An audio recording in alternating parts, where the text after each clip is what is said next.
a Vicky, que nos va a hacer una presentacioncita de unos indicadores biológicos que van a ser complementarios a los parámetros de calidad de físico-químicos que hemos estado evaluando. Entonces, Vicky, nos compartes entonces tu experiencia. Ok, deme un segundo. Me avisan cuando las pueden ver. Ya la estamos viendo, puedes darle presentación. Ok.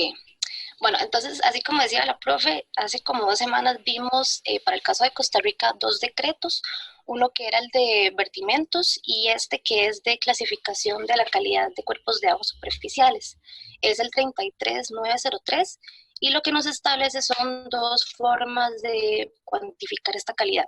Una con parámetros físico-químicos, que fue una lista de parámetros que se utilizan para un índice, que se llama el holandés, y también parámetros complementarios como metales pesados.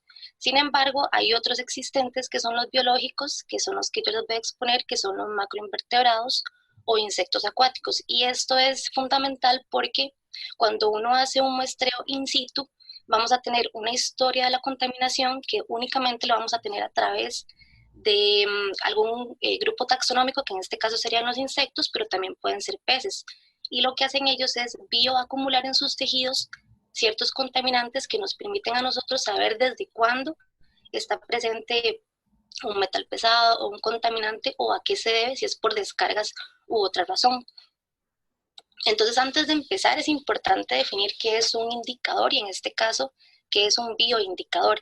Y en este caso de los macroinvertebrados, son organismos que, bueno, frente a una alteración del medio, logran o no adaptarse a las circunstancias. Entonces, esta adaptación es una tolerancia a un medio que puede estar contaminado o no. No llamamos aguas limpias o sucias porque esto es muy subjetivo y puede ser que un agua sucia para mí esté llena de sedimentos, pero puede ser que su calidad no sea tan mala. Entonces, por eso llamamos tolerancia. Si un animal de estos puede existir, ya que sea adaptado a estas condiciones, lo vamos a encontrar y lo vamos a clasificar dentro de una tabla que ahorita les voy a presentar. Si él no está presente, no es que en ese momento no está, sino que durante mucho tiempo, más o menos un mes, él no ha existido. Entonces, a través de ellos nos permiten establecer una calidad un poco más fiable de lo que tenemos en el cuerpo de agua. Entonces, estos indicadores biológicos muestran tendencias a través del tiempo, lo que les decía, y es posible detectar eventos puntuales de contaminación, por ejemplo, la toxicidad. En el caso de los macroinvertebrados se relacionan mucho a cargas orgánicas, pero también, como lo llamamos aquí, toxicidad a compuestos inorgánicos, como metales pesados. Estos insectos acuáticos son excelentes bioindicadores porque tienen un tamaño que a ojo humano son perceptibles, son más o menos de 2 milímetros en adelante y tienen un amplio rango de distribución, es decir, desde zonas altas hasta zonas un poco bajas, pero no en una desembocadura como tal, porque la salinidad afecta su adaptación, pero sí los podemos encontrar muy cerca de la desembocadura. También son adaptados a muchos ambientes físicos y bióticos y tienen una alta sensibilidad a alteraciones del medio. Entonces quiere decir que si hay una descarga aguas arriba y yo tenía los efemerópteros, que son este que ven a la izquierda, que eran de aguas un poco más limpias, entre comillas, y ya no está, quiere decir que hubo una descarga puntual en el sitio. Y entonces, según la legislación, también viene una tabla de caracterización del medio cualitativo que nos permite estimar si aguas arriba había un ingenio o había no sé, alguna empresa o una industria que estaba vertiendo directamente sin regulación. Estos insectos, ahí como los pueden ver, son de muchas formas y los tricópteros, que son los que ven a la par, son unos insectos bastante vacilones porque ellos fabrican sus casas con material que están ahí. Entonces, por ejemplo, hojas, troncos y demás, que uno tal vez pueda levantar una piedra y se encuentra un pedazo de roca o un pedazo de tronco y dice, ahí no hay nada. Pero si uno lo puede observar con sensibilidad, se encuentra una larvita. Y entonces esta metodología es muy fácil, pero uno tiene que tener experiencia para saber discernir si hay una larva o no, o un adulto o no. Entonces, los insectos macroinvertebrados se llaman así porque uno de sus ciclos, de su periodo, están o no presentes en el agua. Es decir, hay unos que tienen ciclo completo, que son huevo, larva, pupa y adulto, y hay otros que no, que nada más son huevo, adulto juvenil, digamos, y adulto. Entonces, si alguno de estos ciclos de su periodo está en el agua, son considerados macroinvertebrados. Entonces, hay mucha variedad y lo que les decía, ¿verdad? Uno tiene que tener experiencia en esto para saber discernir si son insectos acuáticos o no, y a través de esto poder definir la familia en la que se ordenan para saber el puntaje que le correspondería en la tabla. Lo que mencionaba la profe de la frecuencia de muestreo y también de la época, uno tiene que hacerlo usualmente cada mes, porque ellos en el mes se logran adaptar a ciertos ambientes. Y en época seca los vamos a encontrar con mayor seguridad porque el agua no se diluye, el agua está, digamos que estancada y tiene todo el material alóctono, o sea, hojas, troncos, piedras en el sitio. Entonces ellos no van a gastar energía como cualquier otro animal en ir a buscar su alimento o en ir a reproducirse en, no sé, 1 kilómetro arriba. ¿Por qué? Porque eso le genera un gasto energético muy alto. Entonces ellos se quedan en ese lugar y es muy posible que en época seca los encontremos con mayor seguridad. Y bueno, son más estables los microhábitats, que de hecho de esto es lo que se vale.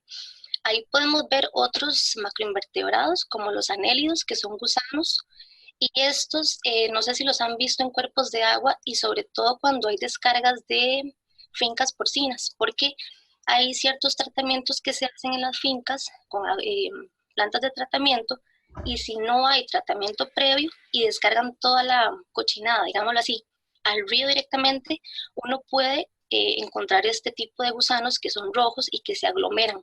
Entonces es un indicador de que aguas arriba hay una descarga de aguas vertidas no tratadas.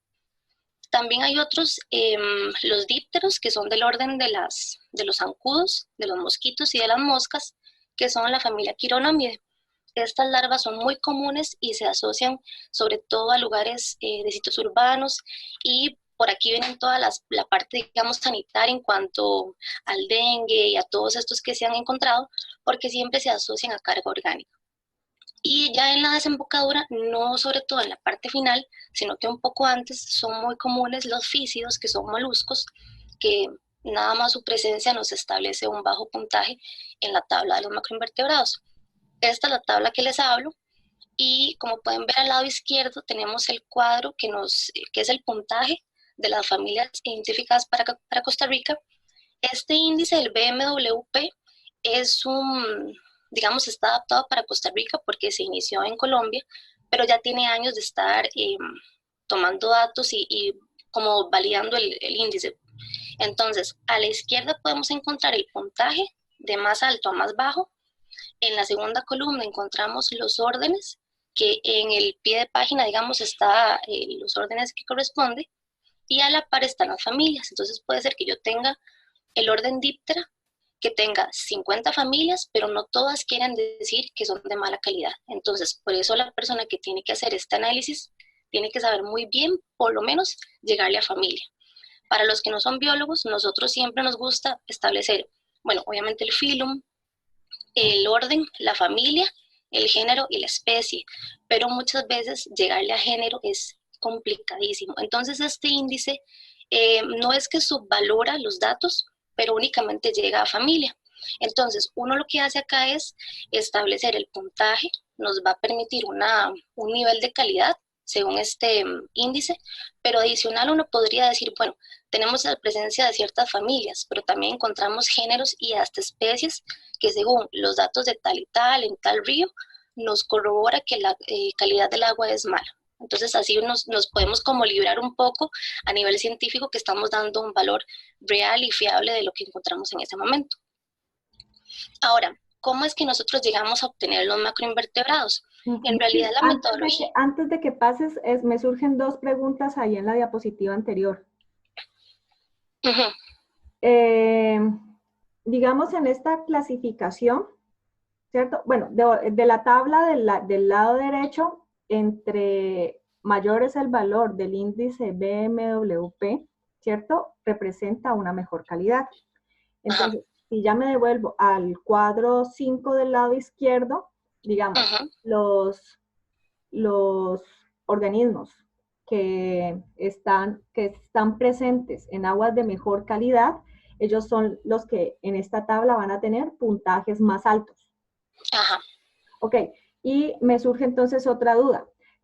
¿Cómo manejan con respecto a la densidad también de esta cantidad de organismos? Digamos, solamente, digamos, si aparece, para mí, con que esté una vez, yo ya lo cuantifico. ¿O Ujú. tienen algún criterio de la densidad del organismo? Sí, este índice trabaja simplemente por ausencia o presencia de la familia. Entonces, la densidad sirve para otro tipo de análisis. Y hasta el género y la especie nos pueden definir si el agua está de muy buena calidad o no. Pero para efectos del índice, simplemente con que una familia me aparezca, yo lo clasifico. Entonces, no importa tener 600 individuos de una sola especie, perdón, de una sola familia, que lo único que me valida a mí el índice es que la familia exista o no. Muchos dicen que se subvalora, pero en realidad, como esto va acompañado de otros parámetros o índices de análisis físico-químico, nos puede dar un panorama un poco mayor de lo que está sucediendo. Pero así como usted lo dice, sí, solamente presencia o ausencia. Ok, gracias. Ujú. Entonces, para hacer este análisis se necesita, bueno, ir al campo y recolectar los bichitos en el campo. Lo que uno hace es establecer un cuerpo de agua. En esto no lo hacemos ni en el mar ni en cuerpos de agua lénticos, solamente en ríos. Entonces, definimos 3 sitios. Lo que va a ser una poza, que en teoría sería como agua un poco más estancada, los rápidos y la corriente, porque hay ciertos individuos que solamente van a estar en cuerpos, en lugares donde está todo más calmado, y hay otros que pueden existir en corrientes, como los tricópteros, que se adhieren con eh, ¿cómo decirlo? Unas estructuras a las rocas, y no importa si es un rápido, ellos van a existir ahí y no se van a ir. Entonces uno aumenta la cantidad de microhábitats con el muestreo, porque ellos van a estar tanto en hojas, en troncos, en lo profundo, un poco someros. Entonces uno agarra una red que se llama red D o un colador y empieza como a escarbar en ciertos lugares. Son 5 minutos y después ya uno eso lo agarra, lo mete en una bolsa y se lo lleva al laboratorio. Nosotros hemos trabajado en cuerpos de agua bastante contaminados, y en el río Tárcoles, que es en donde yo he trabajado, es bastante problemático porque tenemos presencia de cocodrilos.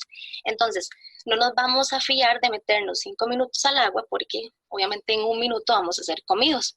Entonces, para esto, no es que inventamos, pero validamos una metodología diferente, que es a través de sustratos artificiales, que viene a simular lo que existiría en el campo. Para ello nosotros vamos a pesar hojas del sitio, rocas y troncos, y las vamos a amarrar en una malla, eh, y las vamos a amarrar también a un mecate de nylon. Se tiran al agua y se dejan ahí por un mes. Entonces, al cabo de un mes uno llega al campo, uno saca las trampas, las mete en una bolsa y las preserva con alcohol de 70. Esto se lleva al laboratorio y se va haciendo un sopeo. El sopeo es quitar todo el material, ya sea rocas, hojas y demás, y empieza a extraer todos los bichitos que uno encuentre, lo que sea, así sean larvas o adulto o huevos. Esto lo vemos a través de un estereoscopio y ya empezamos la identificación y la rotulación, que uno puede llegarle a nivel más específico, en este caso especie o género, pero lo que me va a permitir a mí con el índice es la familia. Entonces, así es como trabajamos. Y yo les paso, bueno, no sé si la profe les puede pasar este link, que es un libro bastante bueno, creo que se hizo en Ecuador, que es sobre la metodología de los macroinvertebrados, cómo hacerlo y también como ciertas pautas a tomar en cuenta. Aquí en Costa Rica tenemos un montón de manuales, pero como tenemos tanta diversidad de países, pues también es importante ver cómo lo hacen otros. Bueno, hasta aquí con macroinvertebrados. Y nada más quería para la parte de parámetros físico-químicos, que tal vez no lo habíamos mencionado antes, al inicio les explicaba que en Costa Rica tenemos el decreto de cuerpos de agua superficiales, que nos establece un índice solamente de parámetros físico-químicos, que es el holandés. Este tiene que ver con el porcentaje de saturación de oxígeno, con la DBO y con el nitrógeno amoniacal, lo cual está bien, pero 3 parámetros no es muy fiable. Entonces, igual uno va al campo, toma las muestras, las lleva al análisis, bueno, químico, y obtenemos un puntaje, y esto nos va a permitir definir si el agua está contaminada o no. Sin embargo, En la reglamentación no existe otro índice y nosotros el que hemos utilizado es este, el NSF, que es de Estados Unidos, pero aquí en Costa Rica ya se ha utilizado bastante. Entonces, es en línea y tiene 9 parámetros. Tiene tiene 2 del holandés y tiene otros 7 complementarios. Entonces, lo bonito de esto es que nos permite también, como parámetro biológico, las coliformes, y nos permite otro montón más que nos están estableciendo más fiablemente lo que es la calidad o no del agua. Igualmente acá lo metemos en la calculadora, nos define un rango y en base a esto podemos definir si la calidad del agua es buena o no. Y ya con este índice, con el holandés y con el BMWP, nosotros establecemos si un cuerpo de agua es o no de buena calidad. Y bueno, eso sería con respecto a Costa Rica. Muchísimas gracias, Vicky. Con gusto. ¿Algún